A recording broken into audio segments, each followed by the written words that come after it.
Hello and welcome everyone. I am Tehreem Safi from the National University of Sciences and Technology, Pakistan.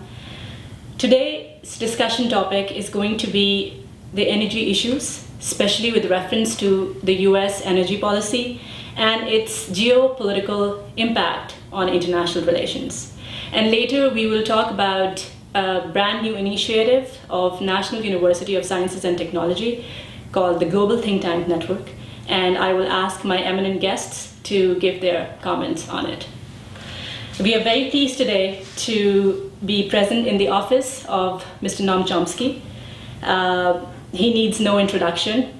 An institute professor, a professor of linguistics, emeritus at Massachusetts Institute of Technology. His association with MIT spans over more than half a century.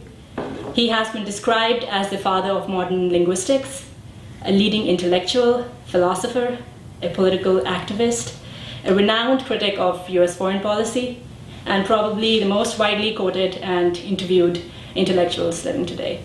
Professor Chomsky, thank you so much for being with us today. Delighted to be with you. And our other distinguished guest is from Pakistan, Mr. AMJAD AWAN, who is a Hubert Humphrey Fellow at Massachusetts Institute of Technology and has also been affiliated with Harvard Kennedy School. Mr. AWAN has been working in leading positions with government of Pakistan and has acquired vast experience in the energy and infrastructure sectors of Pakistan. He specializes in energy policy and water development issues. In the United States, he has been working and he has been expressing his opinions on various media platforms and forums regarding these issues, and presently he's working with Washington DC government. Welcome, Amjad. Thank you. Okay. Professor Chomsky, with the current theme of US reliance on petroleum imports, do you think that the long-awaited dream of US energy independence can be achieved? Well, the current, there's a lot of enthusiasm right now. I heard one of your Harvard colleagues from the economics department talk about it this morning on the radio. President Obama brought it up enthusiastically in his State of the Union speech. You can read about it in the London Financial Times and others, but the idea is that there is finally a way to achieve energy independence, namely by exploiting new technology, fracking, other advanced technologies to extract endless, huge amounts of oil and natural gas from Canadian tar sands and shale rock, other technologies coming along. And they predict 100 years of essentially energy independence, also sustaining U.S. global hegemony, cheap energy, just euphoria. There's only one question that doesn't get raised. What's the world going to look like in a century if the U.S. uses fossil fuels at the level that they're talking about? Well, the answer is it'll be a disaster. So, for example, Pakistan will be a desert. The Himalayan glaciers will be gone. South Asia will be starving. Around the world, it'll just be a total disaster. But that's just not considered. It's interesting, it's not even discussed. I mean, occasionally there's some comment saying, well, new technology, the market will deal with it. That's not. This is a consequence of fundamental defects, inherent defects in market systems, ineradicable defects.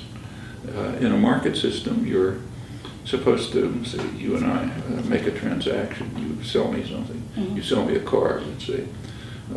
In a market system, you and I, if we're paying attention, will make sure our own interests are satisfied. Like, I'm not paying too much, and you're getting enough, and so on. We do not ask the question, what's the impact of the transaction on him? Well, there's an impact. There's another car on the road, there's more pollution, there's more accidents, bigger traffic jams. It may not sound much like to one person, but you have to multiply that over all the people involved. Those are called externalities. In a market system, you don't consider them. Well, that's the source of the financial crisis.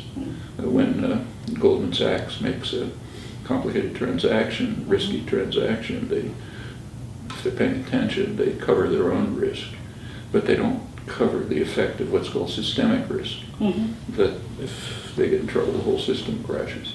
And in a way, they don't have to, because the government will bail them out. They have a government insurance policy, which enhances risk beyond what it should even be counted in a market system, because if you have an insurance policy, you take more risk. Yeah. And that's a core element in the financial crisis. Well, let's go back to your point. Yeah. One of the externalities is destruction of the environment. That's nobody's problem. If you're ExxonMobil, you're not supposed to pay attention to that, and you don't. Since theoretically the governments are supposed to, a government in a democratic society at least, if there were a functioning one, would be concerned with the fate of the population, including future generations. But the governments are in the pocket of the powerful interests, so they don't think about it either. And that's what we're now talking about when you talk about energy independence. Energy independence is of no particular value, but why should we want energy independence? You get a world of free interchange and interaction, get your energy where it is. Energy independence is a technique of power, and if we get that power and profit, if the power and profit come along with destroying the possibility of decent existence for the species, that's an externality that you don't consider. Yeah. In that case, there's nobody to come to the rescue. It's not like a fiscal crisis where the taxpayer can bail out the perpetrators. In this case, there's nobody to bail out the perpetrators. So we're heading for disaster. Energy independence should be called a plan for short-term power and profit and long-term disaster. I think it's a very important point he raised, Professor Chomsky. But Amjad, would you like to? Yeah, actually, Tarim, I'm thankful that you asked a very burning question that's very burning inside USA, that whether USA is going to achieve energy independence or not. So let me tell you that for the current situation is this: the reliance on imports is increasing with the passage of time. And presently, I have the figures of 2011, and USA is importing around 8 million barrels of oil per day from 15 countries. And if you see the history, about 30 years ago, US reliance on imported oil was just 28 to 30%, but now it's increasing to 60%. So when you set the goals, it should be realistic. But let me tell you the term you used, energy independence. I think Richard Nixon was the person who used this word as a project independence in reaction to oil embargo in 1973. And he said that we should collaborate and work and seek energy independence for USA, win energy independence for USA. This is a set goal, a political goal. In the current situation, when reliance on oil imports is increasing, achieving energy independence seems improbable in the next 20, 30, 40 years, whatever it seems like that. But you have to change and shift your mindset, how you are using energy. For example, when we speak that greener side of energy should replace, as NOAM's wisely spoken about that. But the problem is this: currently only 7 to 8% of energy being used in USA comes from the renewable technology side. This is a question, and the rest of the energy utilization is done through the fossil fuels. 21% from coal, 37% from petroleum products, and 25% from the gas, and 9% from the nuclear, whatever these figures are in front of me. So it seems that in order to shift the reliance from this fossil fuels, you have to increase your potential investment in R&D side.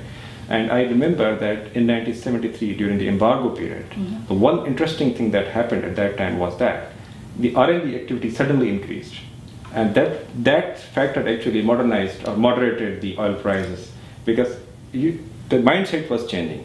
So in order to move further towards energy independence, you have to change your mindset, as Noam wisely told about that how you are using energy and how you are putting more money or concentration towards other sectors. And one thing we shouldn't forget that oil is a market. Yeah. There are business interests involved, not only at the corporation level, but at the country's level. So these are the barriers which are actually, possibility is very much there, but we have to change behavior in this regard, shift our patterns of using energy. Talking about global climate change, which is a formidable challenge, and this is a known fact that if global temperature rises by 2 degrees Celsius, there will be a catastrophic impact globally. And in this regard, US is one of those countries which emits high volume of per capita CO2. And in parallel to that, we notice a rising tendency among developing countries. If it's not an achievable target, we might as well kiss each other goodbye, because it's the only conceivable hope for a decent survival of the species. So is it achievable? Of course it's achievable. It depends where you want to devote your resources, your energies, what kind of society you want to live in, and so on and so forth. And there are short-term steps that can be taken that are quite beneficial and easy and good for the economy, which are not being taken. So for example, take something as simple as weatherization. Turning a home or a business into an environment that doesn't use very little energy. That would be extremely good for the American economy now. It's not high tech. It employs lots of people. The construction industry is in doldrums. It would be an enormous employer. It would save people money. It would save energy. It's not being done. I mean, just recently, a British company, which had been working on weatherization in England, decided to move to the United States. The reason is I think 80% of the homes had already been taken care of in England, and this is an open market. Nothing's been done. And they set themselves up in the Philadelphia Navy Yard, but as far as I know, they're not getting anywhere. There's no pressure to help us move in simple, very simple, low-tech, effective ways towards at least ameliorating the problem.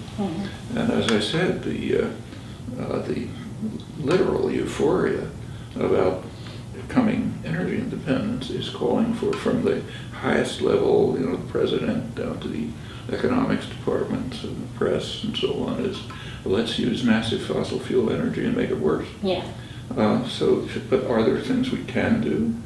Yeah, sure, plenty of things. I mean, there are ideas, nobody knows if they'll work, but so for example, the mechanical engineering department here at MIT, I should say, has a big climate change study group, and they're skeptics about the international consensus, the IPCC, but they're among the large number of skeptics among scientists who think it's too conservative. They think they just haven't estimated properly and sufficiently the dangers of what lies ahead. But that's just not part of the debate. The only debate that goes on in public is 97% of scientists who say it's a problem and a couple of skeptics who say I don't think it's a problem. That's the debate. There's a much larger number of scientists, qualified scientists, who think the consensus is wrong because it's not alarmist enough. Well, there's also ideas floating around. I'm not a judge of their technical feasibility, but one, for example, which is taken seriously by some of the senior engineers here I know, is working to try to establish solar collectors in space outside the Earth's atmosphere, so they get no barrier. They get huge amounts of solar energy and transmit the energy by microwave transmission to Earth. It would require an infrastructure on Earth to distribute it. But is it feasible? I don't know. If it is feasible, it would probably either solve or radically reduce the energy problem. And there are other ideas like that, but they're not going to happen by themselves. And the private industries aren't going to do it because they, by their nature, not because they're bad people, their institutional requirement is to maximize short-term profit. That's just what it's why when the U.S. railroad internet, the big railroad system was established in the 19th century, it wasn't done by private industry. It was run by the U.S. Army. That's the way developments take place. That's what governments are for, to develop societies, England, the United States, and so on. That's how they developed, right to the present moment. You've got a computer. Where'd that come from? Well, it happens it came from exactly where we're sitting. Right down below, there's a building, which is a picture of it up there, which has since been torn down, where I was working in the 1950s, where people were developing the basics of modern computers on government funding, of course. It was, in fact, several decades before they became profitable. I think the first profitable computer was probably Apple around 1977. This work was going on since the 40s. The internet was the same. It's a big part of the modern economy, developed here and in similar places. It was in the state sector for about 30 years before it was handed over to private enterprise. And that's the way a healthy society will function. The public acting through the government, because that's the way the public acts. There are better ways, but that's the way it's done now. Supposed to plan for the future and concern yourself with the needs of the society. But that can't be done under the sort of neoliberal programs that are popular over the past 30 years. The programs that are called sound economics have always been a failure. And every developed society, from England to the United States to Germany, France, East Asian tigers, literally without exception, has achieved it by violating those principles radically. And if we continue to abide by them, we're in trouble. AMJAD, actually, this is very, I think, formidable challenge in front of us, the climate change, and there's a lot of talking at UN Fair about that.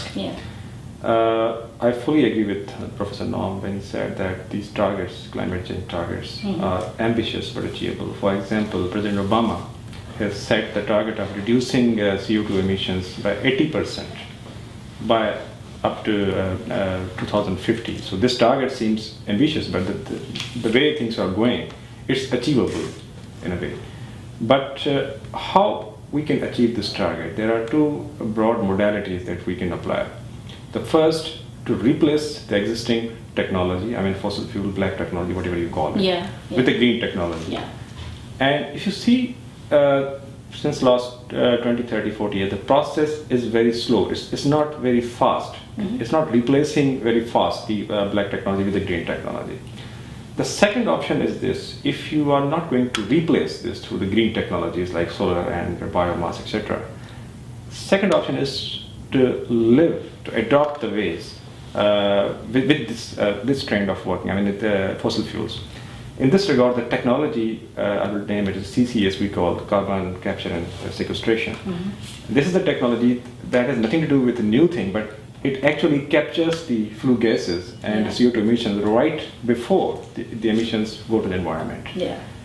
But the problem is this process of capturing carbon and sequestration is a very investment intensive and it's not easy, especially for a developing country. Even not easy for Australia. Australia is a developed country, but there's no technology.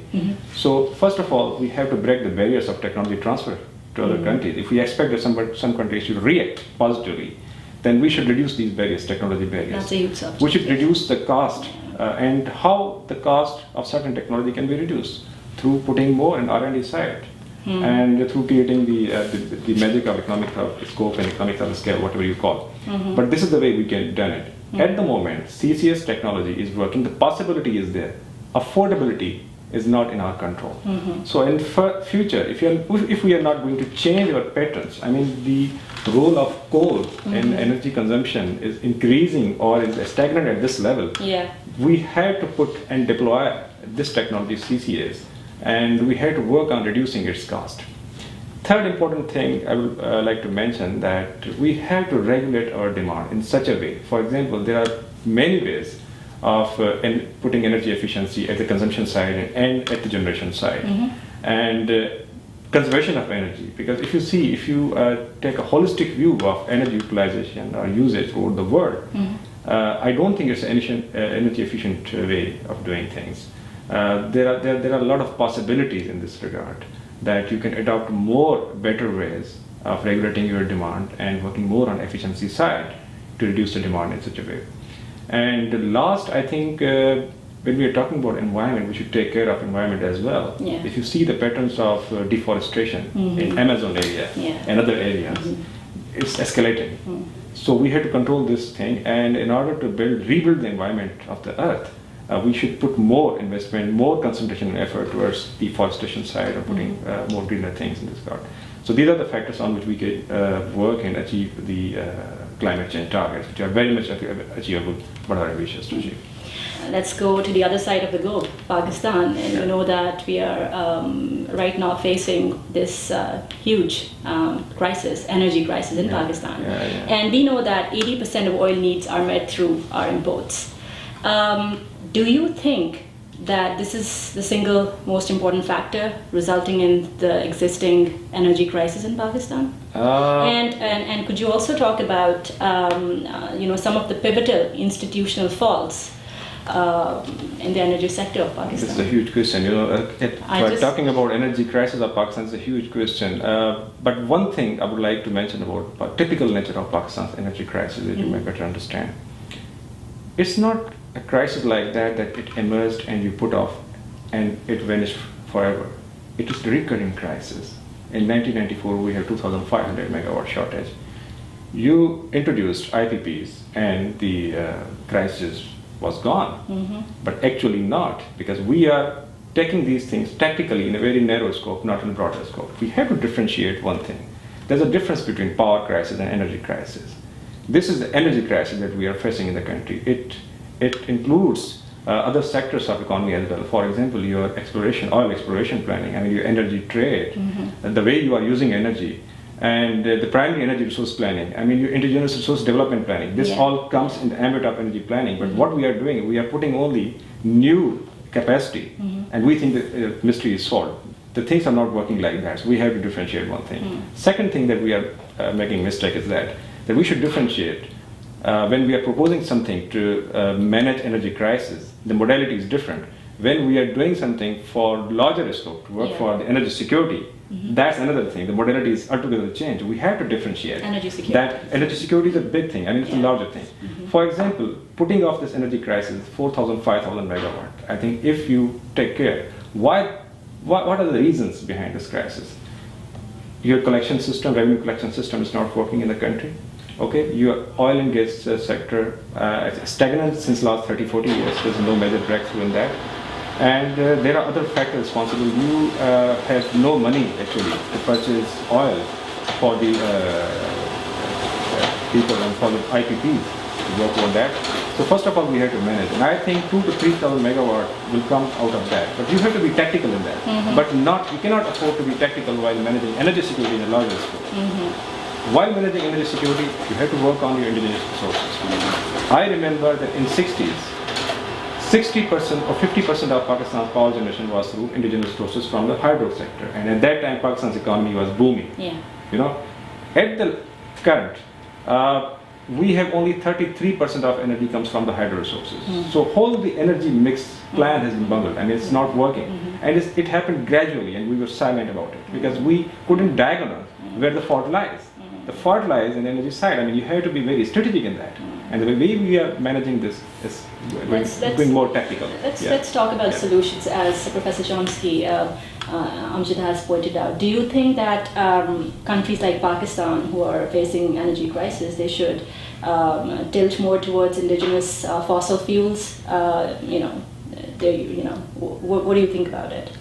If crisis further extends? No, let me clear. I'm not talking about the fossil fuels. You have ways to go for hydro sector. Hydro sector is not fossil fuels. Hydro sector is more cleaner than fossil fuels. Other than that, you can have other options other than hydro? If there's to be a turn toward fossil fuels, I think it's very dangerous. For one thing, because of the limits, but for another thing, just because of the general consequences on the environment. Actually, Pakistan itself is one of the countries most vulnerable to global warming and to contribute to disaster in Pakistan in order to deal with a short-term energy problem doesn't seem very intelligent. I think Professor Noam has talked very, clearly that the problem with Pakistan is this, the Indus River on which we most rely, the typical factor with the Indus River is this: 47% of water comes through the glaciers. This is not the case with the Ganges and other rivers. Yeah. The 47% of water when comes from the glaciers, and when the glaciers start melting, the double speed or triple speed, and what will happen? There will be floods. And if you have no storage, that we had not. At the moment, we only have 14 to 15 days water storage there. Yeah. So if there is no water storage, there will be floods, and after that flood, there will be a dry spell. So how you are going to manage it? So when we are thinking about the energy as a strategy, energy security, we had to make water security with that and combine these things together. This is the way we can go. We need big reservoirs in our country, so the water storage level should be increased. Actually, the main, I think the major steps that Pakistan could take towards solving its energy and many other crises is just to make a settlement with India. I mean, as long as Pakistan is engaged in an arms race with India, which is totally self-destructive, it's not going to be able to deal with any other problems. That's just a huge waste, enormous waste, aside from the human cost and the dangers and everything else. But it's just an enormous drain on the economy. And it's an impossible problem.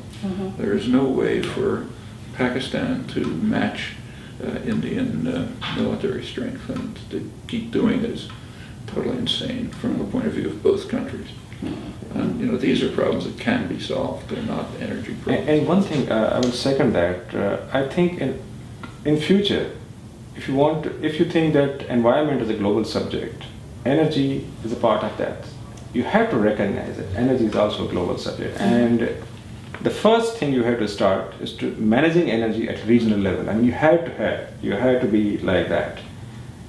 When you manage energy at the regional level, for example, Pakistan, India, and other regional countries, they are collaborating in managing energy. This is for the betterment of all, good for everybody. And ultimately, this is my vision, that ultimately things will go like that, not only in the South Asia, but globally, things will go like that. You talked about the institutional side, I missed the question. Yeah. One problem that I realized while working in Pakistan, that in terms of energy, there's no such institution like energy security institution that should take care of the overall energy planning. There should be umbrella-like institution that should take care of. Mainly we deal things at the operation level. We expect Water and Power Development Authority, which is operational utility. I mean, it's mandate to go for the larger energy planning in the country. I mean, you have to have some institution. And some days before, I just given them an idea, and my article was published in Pakistan as well, and that talked about creating a small energy security institution in the country that should coordinate with other stakeholders, national, at provincial level, and federal level. And what would be then the ideal energy mix for Pakistan? As Noam said, I think we should go more towards the renewable side, and we should avoid going for the coal side of the things. That's a fact. And we have potential. You have 50,000 megawatt hydro potential. We are utilizing only 6,000 megawatt. Yeah. It's nothing, it's a peanut. So in order to build a good energy mix, I believe that at least 50%, that Pakistan can easily afford, 40 to 50% should be from the hydro resources, that's from the renewable resources. And Pakistan as a country is lucky in terms of renewable technologies, natural potential, large sunshine hours, and less cloudy days in Pakistan, and wind, certain level, certain speed wind in the coastal line. So you have a potential to go for the renewable technology side, but you have to open your arm and flex your muscles in this regard.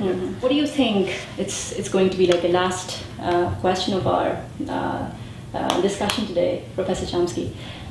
What could be the role of some other institutions like academic institutions or think tanks in conceiving solutions to our problems? I would like to share with you here that National University of Sciences and Technology has come up with this new initiative of Global Think Tank Network, as I was discussing with you before. And the idea is to, NUST is a national level academic institute, and we are trying to explore our ways to communicate with the world. on purely academic and intellectual level.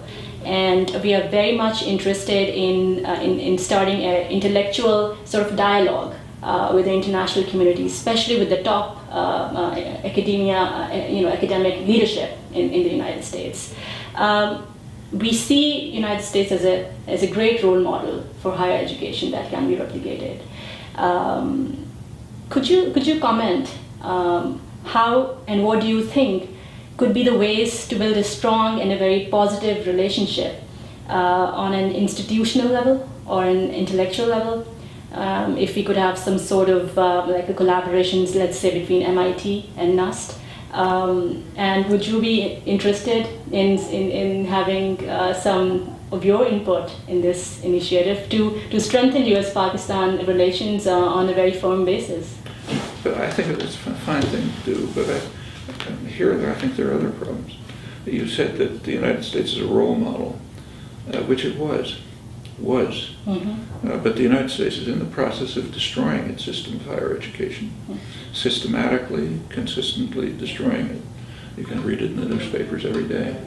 The state of California, for example, which is a rich state, one of the richest places in the world, they have had it was the greatest public education system in the world by far.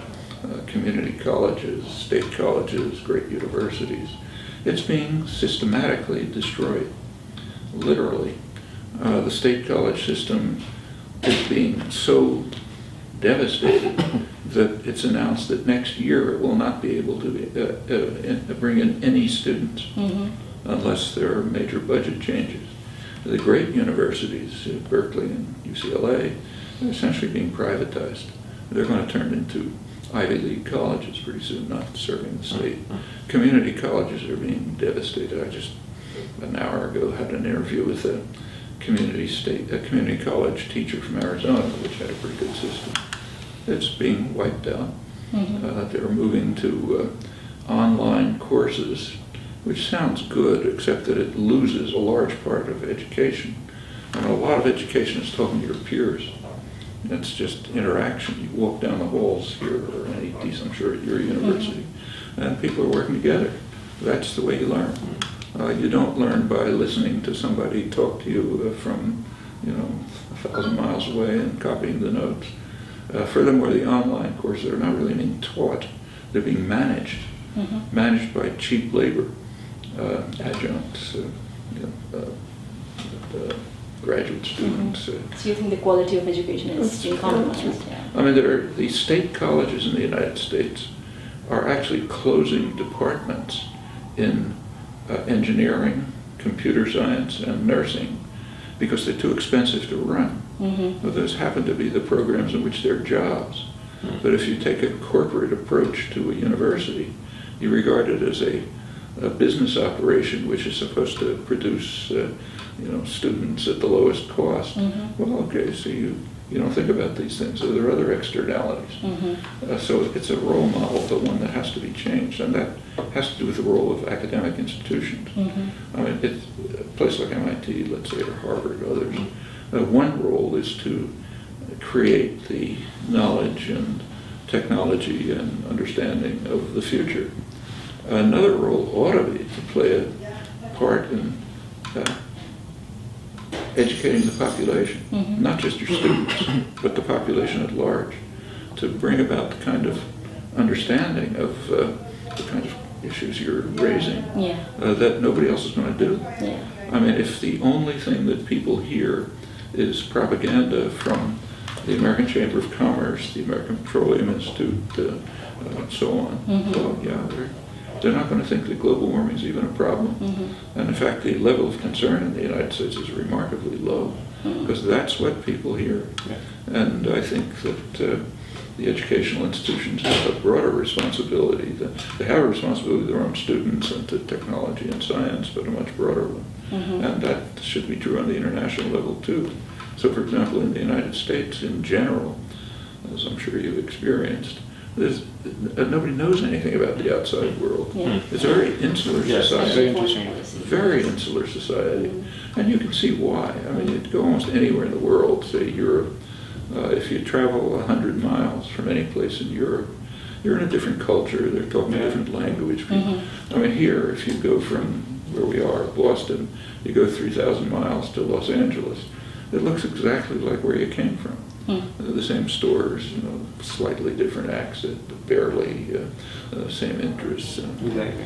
And so it just... So don't you think it's more the reason to exchange ideas on international level? It should be, and it's extremely important for countries like the United States. Well, to go back to Pakistan, the crucial international interchange that's required is with India. And until that's developed, I think everything else will be peripheral.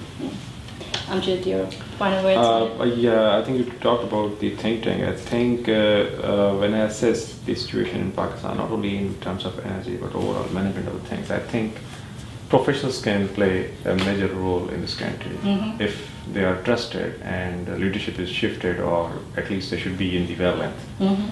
But who will organize the professionals? So here comes the role of the think tank and platform, that they organize these professionals, giving them an opportunity to speak at least. And this is the way you can guide. I will not use the word pressure, but at least you can guide the government as to which way to take. And you can create a pool, and then you can shift your focus towards international things, bring international people to come over, exchange views, and seek credibility, earn credibility. And this is the way you can guide the government, because everything cannot be left on the political drive, whatever they think. I mean, they have their own axes to grind, they have their own fish to cook. So who will guide them? Who will tell them? Who will blow the whistle that this is not the right thing? And these are the options. These are obvious options we had. In Pakistan, I don't think that there's a potential problem. The problem is with the management. This country was growing and booming in the 60s more than any country in the region, even in Southeast Asia. Why not today? When the resources are there and you are finding new things. But the problem is this, how to provide leadership to them. And leadership in this age, you need some technical leadership in this regard. We should be aware, we should be sensitive with the modern age, modern times, and they should have a drive to achieve something for the country. So this think tank, I think that this is a milestone, may play a milestone in achieving these goals for professionals. Very interesting and very informative and enlightening discussion. Thank you so much, Professor NOAM Chomsky and Mr. AMJAD AWAN. Thank you. Thank you.